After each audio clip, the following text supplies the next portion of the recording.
Bonjour à tous et bienvenue dans Smart Bourse. Smart Bourse, votre rendez-vous bourse 2 fois par jour en direct sur Bismart à 12h30. Tout d'abord, une demi-heure pour prendre le pouls de la séance à la mi-journée avant la grande édition du soir. 1 heure cette fois-ci pour revenir sur les actualités politiques, économiques et surtout financières dans Smart Bourse. Je vous rappelle que vous pouvez retrouver tous les replays de l'émission Smart Bourse sur bismart.fr, mais que vous pouvez également nous écouter en podcast sur toutes les plateformes de podcast. Et au sommaire de cette édition, les marchés auront les yeux rivés encore aujourd'hui sur les discours des banquiers centraux, alors que Jérôme Powell, président de la Fed, Christine Lagarde, présidente de la BCE, Andrew Bailey, gouverneur de la BOE et Kazuo Ueda, gouverneur de la BOJ, s'exprimeront tous aujourd'hui depuis Sintra. Christine Lagarde qui a de son côté déjà pris la parole depuis ce forum annuel de la BCE pour rappeler justement que la mission de la BCE n'est pas finie et qu'elle continuera à monter ses taux tant que les pressions inflationnistes subsisteront.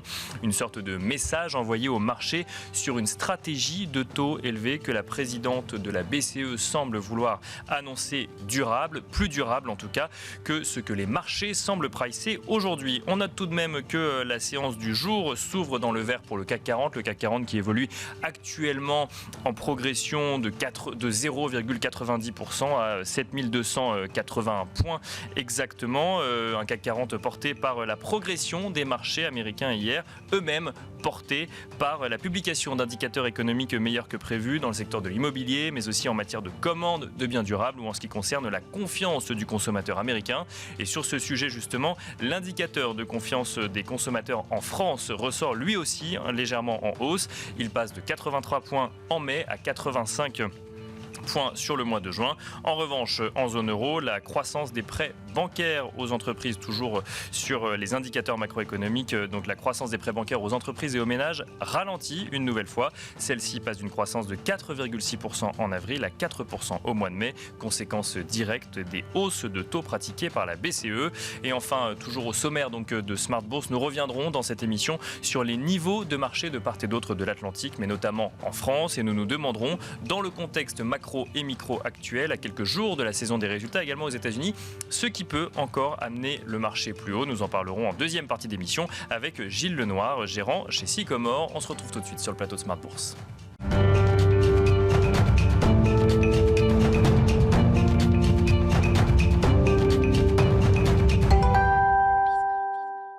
Et c'est parti pour la première partie de Smart Bourse à la mi-journée. Nous avons le plaisir de retrouver en plateau Samy Char. Bonjour Samy Char. Bonjour Nicolas. Vous êtes chef économiste de Lombard Odier. Nous allons commenter effectivement cet environnement macroéconomique ensemble avec une journée particulière pour les marchés, puisque là, on n'a pas une annonce de banque centrale, mais 4 banquiers centraux qui s'expriment. Alors, qui s'expriment sur des décisions qui ont déjà été prises, mais qui vont donner peut-être quelques clés supplémentaires pour comprendre leur stratégie. On rappelle que la Fed a décidé de marquer une pause il y a 2 semaines dans sa stratégie de hausse des taux, ce qui n'est pas le cas de la BCE. La BOE a de son côté surpris par l'ampleur de la hausse qu'elle a réalisée. Bon, la BOJ s'annonce toujours accommodante pour le moment. Qu'est-ce qu'on peut attendre d'une journée comme celle-là, comme clé de lecture supplémentaire pour les marchés financiers ? À peu près le même message, un message cohérent entre tous ces banquiers centraux, l'idée qu'on doit maintenir la pression. Et je crois, je ne veux pas faire trop de sémantique, mais il s'agit vraiment de ce message-là. Il faut maintenir la pression. Ce n'est plus nécessairement le moment d'augmenter la pression. Ça, c'était un peu l'histoire jusqu'à maintenant et l'histoire de 2022. Mais il s'agit de la maintenir. Et quand on la maintient, il faut bien sûr atteindre son taux terminal assez rapidement, mais bien sûr. Il faut aussi continuer de parler dur, parce que si on commence à dire qu'on a atteint son taux terminal et que tout va bien aller, évidemment que les marchés vont intégrer ça, les taux longs vont baisser, et donc on va assouplir les conditions financières, ce qui est l'inverse de ce qui est recherché. Ce qui n'est pas du tout prévu, ou en tout cas anticipé dans le discours des banques centrales aujourd'hui. Exactement. Par le marché peut-être, mais ce n'est pas ce qui ressort du discours des banques centrales. Et donc les banquiers centraux sont constamment en train de pousser un petit peu contre le marché, qui lui voit l'histoire se défiler. L'inflation baisse, les choses vont dans la bonne direction. On sent que la prochaine décision majeure, c'est-à-dire pas celle qui concerne 25 points de base, mais celle qui concernerait plusieurs coupes successives ou plusieurs hausses successives, c'est plutôt des coupes en 2024 qui s'annoncent. Donc le marché se dirige vers ça et les banquiers centraux doivent pousser un petit peu contre ce narratif qui va dans la bonne direction. On retrouverait des conditions normales, même si c'est ce qui va se passer. C'est trop tôt pour l'anticiper et donc on doit pousser contre et continuer de dire que non, on n'y est pas. Il faut maintenir des conditions financières difficiles. Donc c'est un exercice de communication et il faut s'attendre à des discours durs des banquiers centraux pour faire changer de narratif au marché, c'est ça? Ou en tout cas, ne pas trop anticiper le narratif prochain. C'est clair qu'il y a une différence entre la communication qui est assez dure, qui veut maintenir quelque part des conditions financières en territoire restrictif, et les actions qui se sont quand même un petit peu assouplies. On voit bien, Nicolas, vous l'avez mentionné, la Réserve fédérale américaine a arrêté de monter les taux. Bien sûr. La Elle laisse BCE, quand même entendre qu'il y aura d'autres hausses de taux, mais qui n'ont pas eu lieu pour le moment. probablement pas beaucoup, donc Oui. peut-être une supplémentaire, ce qui ne changera pas vraiment l'histoire. La BCE qui montait les taux de 50 points de base ne les monte plus que de 25. Il y en a peut-être aussi une ou deux, mais enfin, on approche de la fin. Donc l'idée maintenant, c'est de dire, OK, si on maintient les taux à ce niveau-là, il faut surtout que le marché n'intègre pas des coupes et comprenne que les conditions restrictives vont rester sur le, en tout cas, moyen terme. Comment on explique que les marchés ne croient pas ce que leur disent les banquiers centraux, effectivement, et que dès que les taux arrêtent de monter, ils anticipent automatiquement une baisse à venir? Mais les marchés sont malins et aguerris. Ils voient les données économiques, ils voient l'environnement et le contexte global. Ils voient bien quand même que cette désinflation est bien engagée partout, aux États-Unis, en Europe. Je ferai une petite exception peut-être pour le Royaume-Uni, où c'est un tout petit peu plus compliqué de rebalancer le marché de l'emploi. Mais enfin, le narratif va vraiment dans la bonne direction. La croissance est quand même contenue, les marchés de l'emploi se rééquilibrent, la croissance salariale baisse aux États-Unis, donc ça annonce probablement la même chose pour l'Europe. Et surtout, les indicateurs d'inflation sont vraiment très bons, hein, que ce soit les indicateurs avancés ou la composition des indices d'inflation, ou vraiment même les services commence à contribuer à la désinflation, ben voilà, les marchés intègrent tout ça et ils sentent bien que quelque part, une fois la période restrictive terminée, viendront les coupes de taux, peut-être plus en 2024, mais comme le marché anticipe, il y est déjà. Mais pour autant, on entend quand même de nombreux analystes nous dire que un objectif à 2% reste complexe à atteindre aujourd'hui. Alors je ne sais pas si c'est effectivement votre scénario, mais quand on sait que c'est dans le mandat des banques centrales, en tout cas de la BCE et de la Fed, cet objectif de 2%, qu'on sait qu'il va être compliqué à atteindre, oui, effectivement, on voit cette désinflation, mais on se dit que la banque, même Christine Lagarde nous le dit, tant qu'on n'est pas à 2%, je continuerai à rester dans un territoire restrictif. Exactement. Rester, mais pas forcément l'intensifier. D'accord. Je crois que ça permet un certain ancrage. C'est un peu de la sémantique. Non, c'est un sujet, oui, bien sûr. Mais c'est de la communication. Ça permet au marché de s'ancrer. Et c'est vrai, revenir à 2% va être long. Peut-être qu'aux États-Unis, on sera autour de 3% en décembre, donc 2% plus tard. Et évidemment, ce qui se passe en Europe arrive avec un certain décalage par rapport aux États-Unis. Donc évidemment, on n'y est pas. Et c'est beaucoup trop tôt pour anticiper la phase d'après, qui est celle d'une baisse. Mais si on a entre 2 et 3% d'inflation, donc disons qu'on ne revient pas vraiment sous les deux, avec des taux de chômage qui sont quand même assez bas par standard historique, il me semble que c'est un équilibre qui pourrait satisfaire les banques centrales et les amener à revenir à un territoire un peu plus neutre, pas forcément accommodant, mais en tout cas un peu plus neutre, et évidemment que c'est plus bas que les niveaux actuels. Alors justement, comment comprendre ces économies européennes et américaines de chaque côté? Vous nous avez effectivement évoqué ce sujet de décalage peut-être sur l'inflation. Quand on voit des indicateurs économiques qui aux États-Unis tiennent bien, alors même que la Banque centrale a effectivement resserré sa politique monétaire et que l'impact qu'on voit sur l'inflation, on aurait pu le voir également sur la croissance, on aurait pu... il y a encore quelques semaines, quelques mois, on anticipait une récession. Là, on voit une économie qui tient bien. En Europe, on voit quand même des indicateurs qui montrent un recul de l'activité, que ce soit dans le secteur manufacturier ou des services. Est-ce qu'on est sur deux réalités différentes ou est-ce qu'on est là aussi sur des États-Unis en avance de phase par rapport à l'Europe? C'est une très bonne question. Je dirais qu'on est sur deux réalités différentes dans chacune des deux économies. Aux États-Unis, tout ne va pas bien. C'est vrai qu'il y a eu des bons chiffres récemment. Il y en a aussi eu des mauvais. Et surtout, ce qu'on voit finalement, c'est une force négative qui existe autant aux États-Unis qu'en Europe, qui est celle qui vient des taux élevés qui contraint le crédit bancaire. Bien sûr. On a eu les chiffres aujourd'hui en Europe. Il ressemble exactement à la même chose aux États-Unis. Donc cette force négative-là, elle existe autant en Europe qu'aux États-Unis et elle amène quand même une forme de faiblesse dans le secteur manufacturier, les secteurs cycliques, l'investissement et le commerce qui n'est pas très très flamboyant. Alors, avec des surprises parfois sur des ventes de logements neufs qui ressortent meilleures qu'attendues, alors qu'on aurait pu croire qu'il y aurait une conséquence directe du crédit sur les ventes de logements neufs. C'est vrai, et effectivement, ça ne se passe pas tellement par l'augmentation des prêts bancaires. Parce qu'il y a cette force positive qui, là encore une fois, s'oppose s'oppose à cette force négative. Donc on a effectivement deux choses différentes, mais ça existe aussi en Europe et aux États-Unis. Il y a quand même cet excès d'épargne qui est là et qui permet de compenser un petit peu cette force négative. Donc on a des économies qui ralentissent extrêmement lentement, mais qui sont quand même sous le potentiel. Donc ça entraîne, c'est cohérent avec l'idée de désinflation et de rééquilibrage des marchés de l'emploi, mais c'est quand même très très lent, et ça vient de cette opposition entre les deux forces. Pour l'instant, l'excès d'épargne est toujours là, et il permet finalement de soutenir un petit peu la consommation, les services, parfois l'immobilier. Mais la grande question, c'est quelle est de ces deux forces celle qui va dominer. Et mon sentiment, c'est que la force négative va rester pendant un moment, alors que la force positive, elle est en train de se réduire petit à petit, puisqu'on consomme cet excès d'épargne. Donc, on est, nous, plutôt dans le camp, quand même, d'une économie qui continuerait de croître aux États-Unis et en Europe sous le potentiel, voire flirter avec la récession. Des deux côtés de l'Atlantique. Ouais.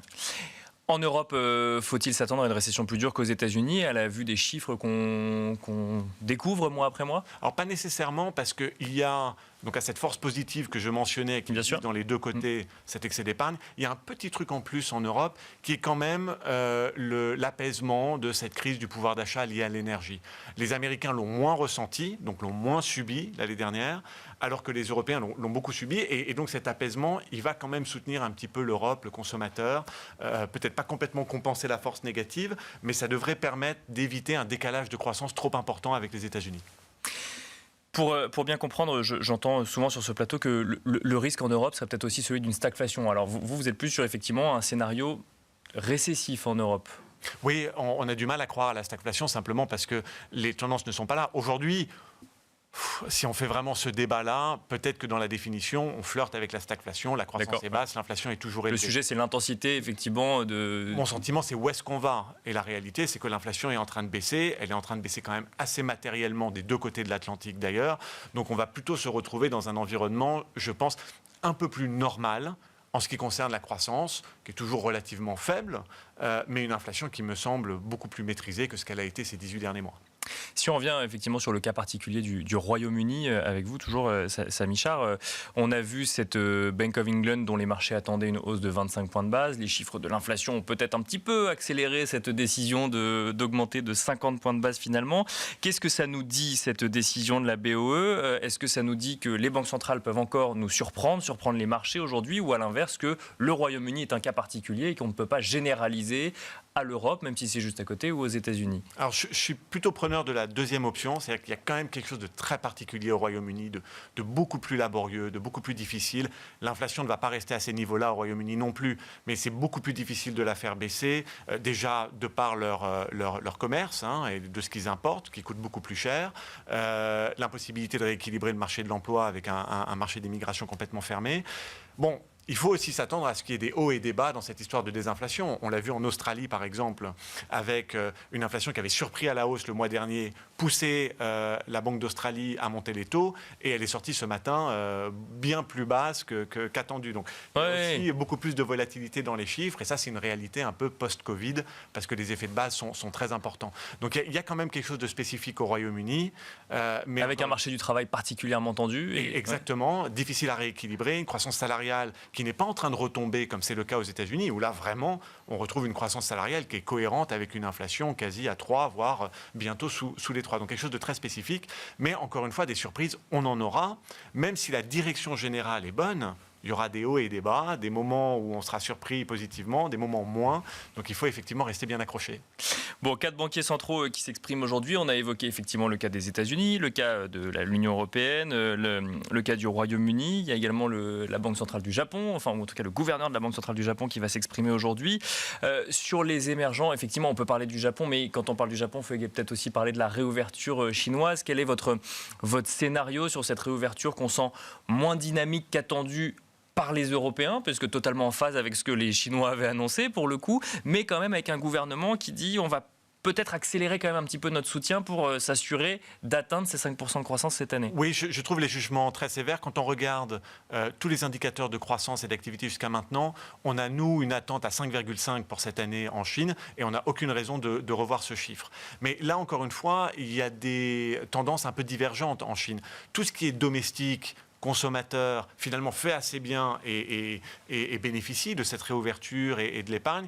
Par contre, le monde est dans un ralentissement manufacturier cyclique. Donc évidemment, tout ce qui est production, manufacturier, fait pas très bien. Mais ce n'est pas du fait de la Chine qui déçoit, c'est du fait du contexte global qui n'est pas favorable à la Chine. Et donc du coup, évidemment, les Chinois produisent beaucoup, le consommateur chinois ne peut pas absorber tout ce qui est produit, l'inflation est à zéro, voire quasi négative, donc évidemment les autorités monétaires vont devoir faire un peu plus. Elles vont devoir faire plus, c'est Oui, votre scénario? Absolument, elles vont devoir faire plus et je pense qu'elles vont cibler potentiellement non seulement les marchés, mais également le consommateur, pas forcément à travers l'immobilier, mais plus à travers la consommation. Quand on regarde vraiment les prêts bancaires aux ménages en Chine, ils se sont complètement effondrés, ils n'ont pas rebondi, donc on sent bien que ça va être un peu la cible de la prochaine accommodation.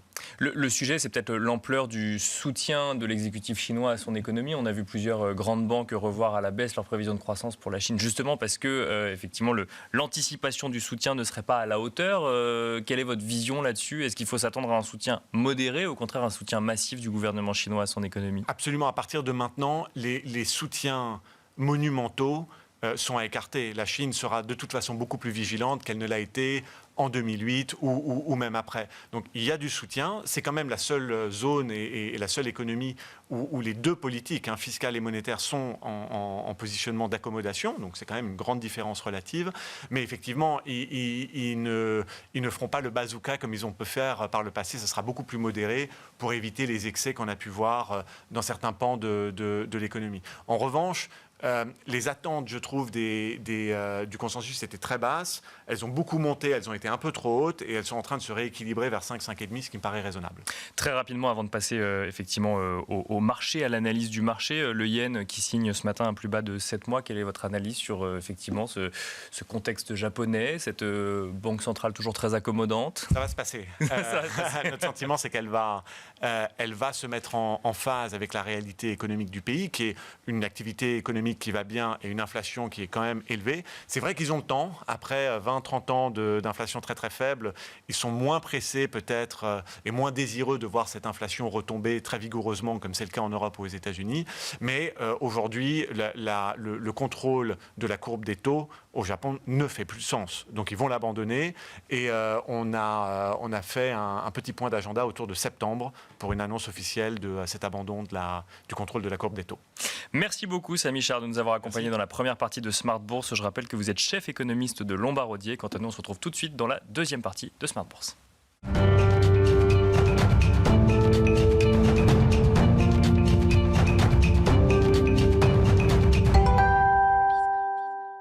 Et nous continuons donc dans la deuxième partie de Smart Bourse avec une analyse portée plus sur les marchés. À présent, nous avons le plaisir de recevoir sur le plateau de Smart Bourse Gilles Lenoir. Bonjour Gilles Lenoir. Bonjour Nicolas.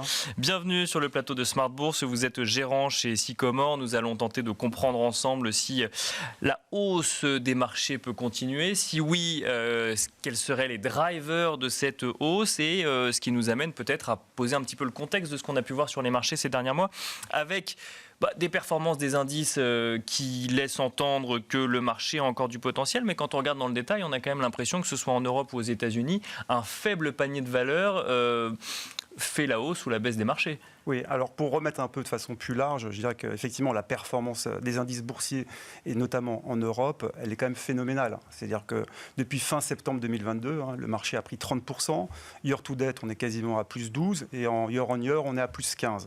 Alors oui, il y a eu quelques révisions en hausse, oui, il y a un sentiment que la récession met un peu de temps à venir, mais on reste sur des niveaux de valorisation qui sont élevés.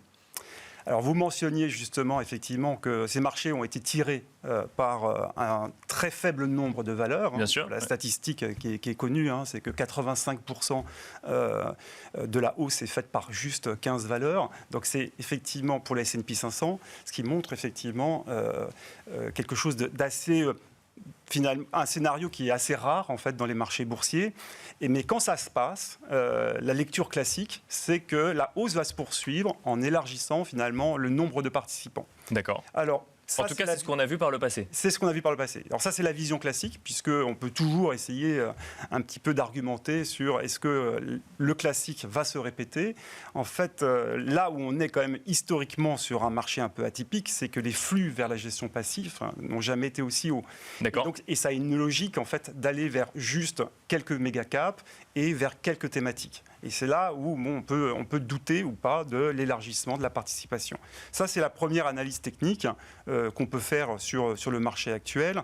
La deuxième, c'est le fait qu'il y a énormément de cash en fait, dans les fonds monétaires aux États-Unis. Et là aussi, en fait, c'est difficile de se dire est-ce que ce cash, à un moment, va vouloir aller sur les actions ou pas, puisque ce cash, d'où il provient? Il provient essentiellement aussi de dépôts à vue qui étaient dans les banques américaines et qui ont cherché un peu de rendement compte tenu des taux monétaires court terme qui sont assez élevés. Est-ce qu'il y aura à un moment une prise de risque en allant sur les actions? Peut-être, mais en tout cas, effectivement, le stock est très très important. Et enfin, je dirais que en termes techniques, la chose la plus flagrante, c'est le grand écart qu'il y a entre le sentiment de marché et le positionnement de marché des gérants. C'est-à-dire que le sentiment de marché est de plus en plus constructif. D'accord. C'est-à-dire que le nombre de stratégistes qui sont bull est de plus en plus important. Les raisons qu'on cherche désespérément pour faire monter le marché sont là de plus en plus présentes. Et par contre, en revanche, les gérants actions, les gérants actifs sont plutôt en retard par rapport aux indices. D'accord. Donc il y a un sentiment, mais qui n'est pas encore tout à fait mis en place. Alors, c'est pas ça. C'est que ceux qui sont mal positionnés sur le marché actions, la grande peur qu'ils ont, c'est qu'il y ait une deuxième patte de hausse et que déjà l'écart qu'ils ont par rapport à l'indice, malheureusement, s'accroisse et donc ils sont très très en retard. Et donc c'est ça aussi qui peut alimenter un petit peu, qui peut alimenter aussi un peu la hausse. Donc ça, c'est pour les conditions techniques. Bien sûr. Maintenant, on pourrait adresser les conditions macro, en fait, tout simplement. Je crois que sur les conditions macro, ce qu'on peut dire, c'est qu'elles sont quand même globalement bonnes. C'est-à-dire que si on regarde les statistiques de consommation, oui, il y a un peu d'effritement, oui, il y a un peu de transfert de consommation du textile plutôt vers les loisirs ou vers les compagnies aériennes, vers l'hôtellerie, mais néanmoins la consommation tient. Et c'est pas si étonnant que ça. C'est-à-dire qu'on a quand même des hausses de salaire qui sont là, et puis on a effectivement ce dont on parlait, le fait qu'on a quand même de l'inflation qui commence à baisser et tout un pouvoir d'achat qui augmente et qui va alimenter finalement cette consommation qui est quand même un très très gros driver. Et puis on a les politiques budgétaires où là aussi, le débat est un peu ouvert, puisqu'il y a une certaine musique comme quoi les politiques budgétaires vont devenir un peu plus restrictives. Mais la réalité, c'est que, on connaît nos politiciens, les promesses n'engagent qu'eux. Et puis, par ailleurs, quand même, il y a une force très forte de l'Union européenne sur le fléchage de certaines grandes dépenses d'investissement et par ailleurs pour les États-Unis. Et cette dépense-là, elle est utile. Donc, elle a un effet multiplicateur qui est bien plus important que de la dépense publique qui peut être quelquefois assez inutile. Avec notamment des thématiques de transition énergétique qui sont les sujets aujourd'hui de finances publiques notamment. Exactement. Et puis enfin, le troisième indicateur macroéconomique qui effectivement nous donne un peu de confort, c'est effectivement l'inflation. C'est l'inflation qui est en train de baisser, ce sujet qu'on vient d'adresser. Mais malheureusement, on n'est pas à l'abri d'une erreur des banques centrales. C'est ça quand même le petit risque qu'il y a dans le marché aujourd'hui. Et c'est pour ça que ça va créer une sursensibilité des marchés actions aux data d'inflation. Les chiffres d'inflation, c'est vraiment ça qui va driver le marché. Nous, notre vue, et malheureusement, elle est un peu consensuelle, c'est que l'inflation devrait continuer à baisser. Et donc, ça devrait alimenter normalement le marché actions. Si on regarde ces semaines, ces jours qui s'ouvrent sur les marchés actions, est-ce que dans votre analyse, dans votre sentiment de marché, on est sur une diffusion de la hausse à d'autres secteurs ou à d'autres valeurs comme ça s'est toujours fait, ou est-ce qu'on est dans un contexte très particulier aujourd'hui ?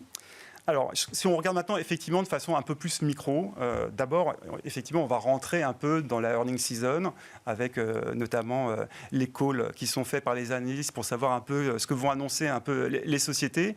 Les earning season vont commencer mi-juillet.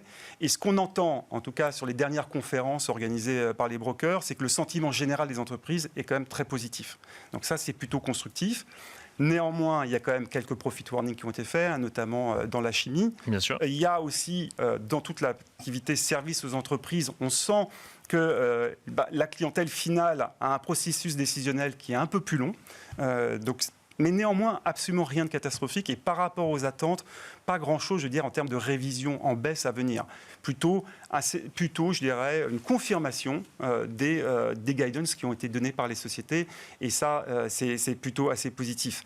Ensuite, effectivement, il y a ces méga tendances dont on parlait, vers la transition énergétique, vers la transition digitale, etc., même l'intelligence artificielle, cette nouvelle thématique. Tout ça, ça crée quand même des dépenses d'investissement ou d'exploitation de la part des entreprises. Et là encore, c'est quand même plutôt bon, en fait, pour les marchés actions. Du coup, si la hausse devait se continuer, quels seraient les drivers, quels seraient les catalyseurs de cette hausse sur les marchés ? Oui, alors, aujourd'hui, donc effectivement, on a vu que c'est quelques valeurs qui ont effectivement tiré le marché et il y a des pans du marché qui sont aujourd'hui très en retard.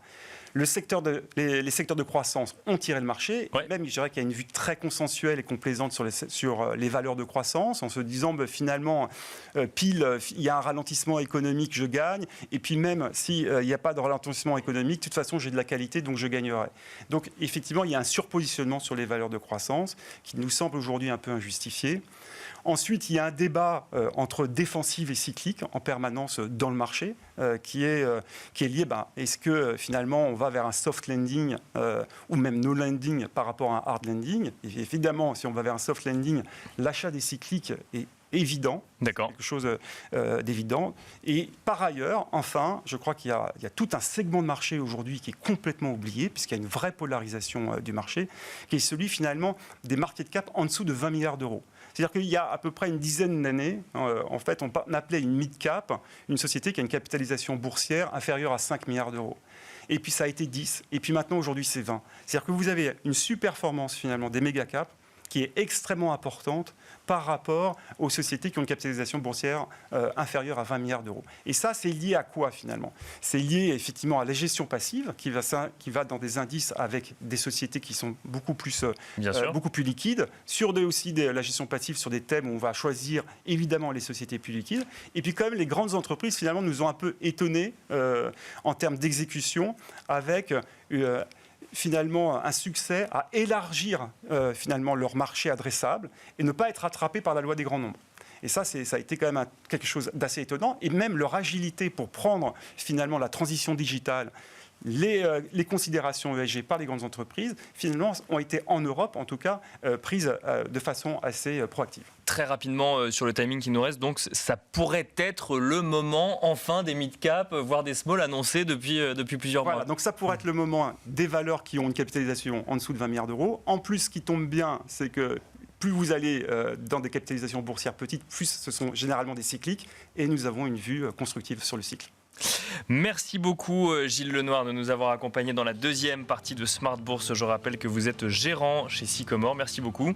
Merci à vous également de nous avoir suivis. Je vous rappelle que vous pouvez retrouver donc Smart Bourse en replay sur bismart.fr, que vous pouvez également nous écouter en podcast sur toutes les plateformes de podcast. Et quant à moi, je vous donne rendez-vous ce soir à 17h en direct pour la grande édition de Smart Bourse.